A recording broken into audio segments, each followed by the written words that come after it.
Tofa, jama'a salamu alaikum. Shugaban ƙasa Janar Abdurrahman Chani ya sake gudanar da wani sabon aiki akan abin da ya saba. A yau ne gwamnatin ƙasar Nijar in ta sanar da cewa ta rage kuɗin makaranta da kaso 20 cikin 100 na dukkanin wasu makarantu masu zaman kansu a cikin ƙasar Nijar.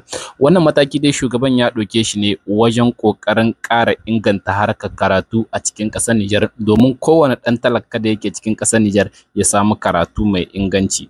Kashi 20 cikin 100 gwamnatin ta ce ya zama wajibi duk wata makaranta mai zaman kanta ta rage a cikin kuɗin da ake biyanta a kowane ɗalibi. Wannan mataki yana zuwa ne bayan inganta ilimin ƙasar Nijar da shugaban ƙasa Janar Abdurrahman Chani yake so ya gudanar. Ya ce dole ne ya zamanto kowane ɗan talaka ya samu isasshen ilimi yadda 'ya'yan masu kuɗi suke samun ilimin.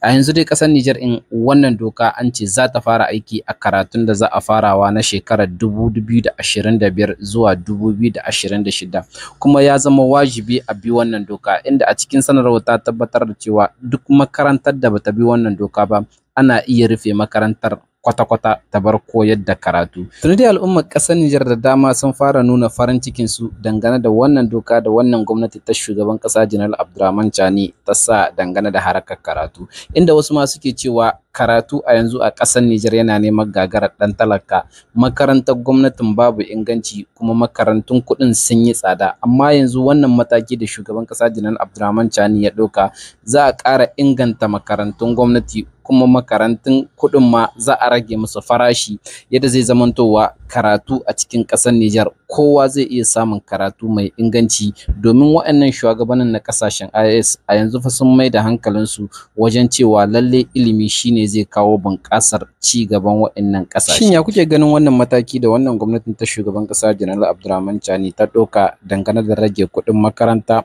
a fannin karatu domin samun ci gaba a fannin ilimi mai ɗorewa a cikin ƙasashen namu? Bari mu muku gwari-gwari, na san wasu ba za su fahimci cewa an rage kashi 20 cikin 100 na kuɗin makaranta ba. Ma'ana idan kana biya ma yaron ka jikka 100 a shekara, to yanzu rage wannan kashi 20 da aka yi za ka iya biya mishi jikka 80. Kamar a ce ka zo sayan abu jikka 100 an rage maka jikka 20, kenan jikka 80 za ka badawa. Shine wannan yake nufi duk abun da kake yi an rage maka farashi mai sauki domin ci gaban karatun ɗalibai na cikin ƙasar Nijar. Idan muka koma ɓangare guda kuma, a yau ne lauyoyin ƙasar Nijar suka fitar da wata sanarwa na cewa za su shiga yajin aiki a ranar 14 da 15 ga wannan wata da muke ciki.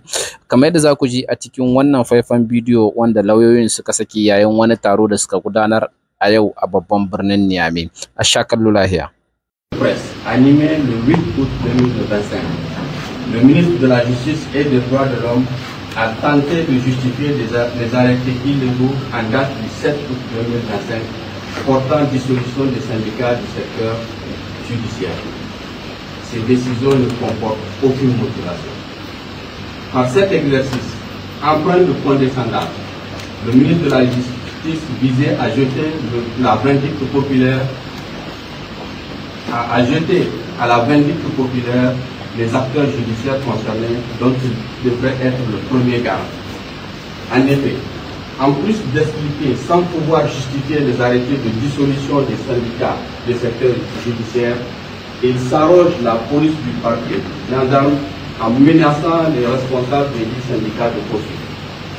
Par ces actes d'une gravité sans précédent, le ministre de la Justice assume avec gloire et éclat la compromission de la liberté syndicale, l'indépendance de la justice, la liberté d'expression et même le droit à la défense dans une certaine mesure.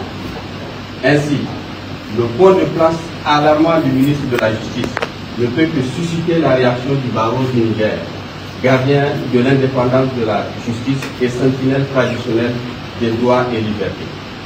C'est pourquoi, réunis en Assemblée générale extraordinaire ce mardi 12 août 2025, l'Ordre des avocats du Niger, qui, depuis plusieurs mois, alertait sur les dérives graves qui fragilisent notre système judiciaire et sapent le fondement même de l'état de droit, a revisité le tableau sombre de violations répétées des droits humains constamment décriés, notamment le refus d'assistance aux justiciables devant certaines instances, les interpellations illégales et les détentions extrajudiciaires dans les locaux de la DGDSE, la résistance et l'entrave à l'exécution de certaines décisions de justice. Ainsi, par ces actes, le pouvoir s'écarte des valeurs de l'état de droit et ravive les pratiques arbitraires d'un passé sombre que le peuple nigérien croyait à jamais révolu.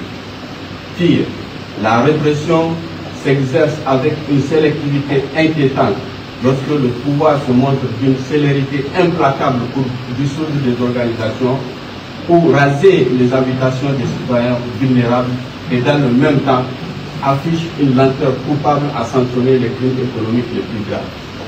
Par ailleurs, une sanction déguisée, totalement illégale, en violation flagrante du principe d'inamovibilité a été prise. Curieusement, le ministre de la Justice a tenté de justifier la dite décision alors même qu'il ne saurait ignorer, un homme averti, que la critique contre une décision de justice ne se fait pas à travers les médias, mais par l'exercice des voies de recours. En plus, en prononçant la dissolution des syndicats du secteur de la justice, le pouvoir vise à réduire au silence ceux qui, par leur mission, garantissent l'indépendance de la justice et assument le bon fonctionnement de l'appareil judiciaire. Cette décision, contraire à la charte de la refondation, aux conventions 87 et 98 de l'OIT, à la charte africaine des droits de l'homme et des peuples, marque un recul d'une gravité sans précédent. Au regard de tout ce qui précède, le barreau, fidèle à sa vocation, dénonce avec fermeté les interpellations illégales, les détentions extrajudiciaires et autres pratiques arbitraires qui font peser une menace grave sur l'état de droit et la sécurité juridique et judiciaire au Niger. Condamne toute forme d'ingérence politique dans l'administration de la justice, en particulier les mutations arbitraires visant à sanctionner les magistrats pour leurs décisions, actes qui portent atteinte à l'indépendance de la justice et à la séparation des pouvoirs. Réclame le rétablissement immédiat et sans condition des syndicats du secteur judiciaire dans l'intégralité de leurs droits, prérogatives et libertés syndicales, conformément aux engagements nationaux et internationaux régulièrement souscrits par le Niger. Réaffirme avec force son engagement indéfectible à défendre partout et en tout temps les droits humains essentiels, garant d'une justice indépendante et équitable, ainsi qu'un état de droit véritable et vivant. Affirme sa solidarité totale avec toutes les victimes de ces atteintes et se dit résolument prêt à s'engager pour la réhabilitation de leurs droits. Appelle à la cessation immédiate de toute violation des droits des citoyens et des libertés fondamentales. Rappelle au ministre de la Justice que le dialogue social avec les acteurs du secteur judiciaire est la seule voie la plus indiquée pour résoudre les maux qui assaillent la justice nigérienne. Décide de déposer la robe le jeudi et vendredi 14 et 15 août pour manifester son mécontentement par rapport à cette situation. Fait à Niamey le 12 août 2025 pour l'Assemblée générale des avocats de Bâtonnier. Je vous remercie.